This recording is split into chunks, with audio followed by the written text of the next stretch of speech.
సభకు నమస్కారం అధ్యక్ష.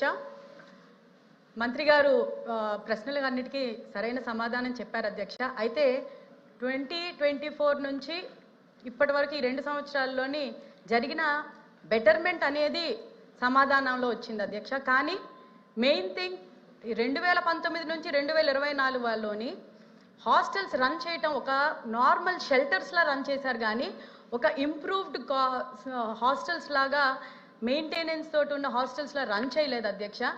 ఇర్రెగ్యులారిటీ ఆఫ్ ఫండ్స్ జరిగాయి అధ్యక్ష. అలాగే రిపేర్స్ అవన్నీ బిల్డింగ్స్ అయితే కొన్ని కూలిపోయి చాలా డ్యామేజ్ అయ్యాయి. డ్రింకింగ్ వాటర్ ఫెసిలిటీ లేకపోయి ఉంటుంది. మెయింటెనెన్స్ ఒక్క నిమిషం ఆగండి, కొంచెం ఒక్క నిమిషం.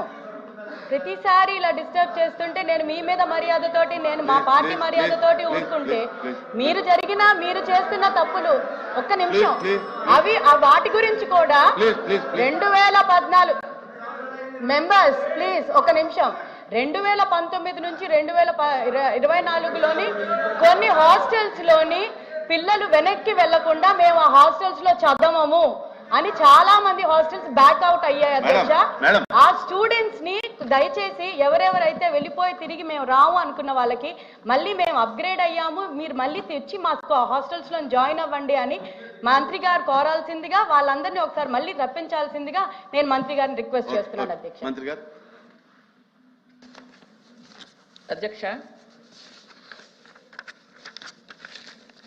నేను ముందుగానే చెప్పాను అధ్యక్ష, 757 టోటల్ హాస్టల్స్లో 178,687 మంది విద్యార్థులు ఉన్నారు అధ్యక్ష.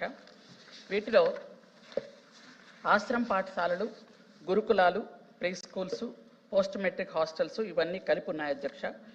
వీటిలో గౌరవ సభ్యులు అడిగింది 58 వాటికి అద్దె భవనాల్లో ఉన్నాయి అధ్యక్ష. మిగిలినవన్నీ కూడా సొంత భవనాల్లో వెళ్తున్నాయి అధ్యక్ష. అలాగే డైట్ ఛార్జెస్ ఇవ్వటం కానీ, కాస్మెటిక్ ఛార్జెస్ కానీ,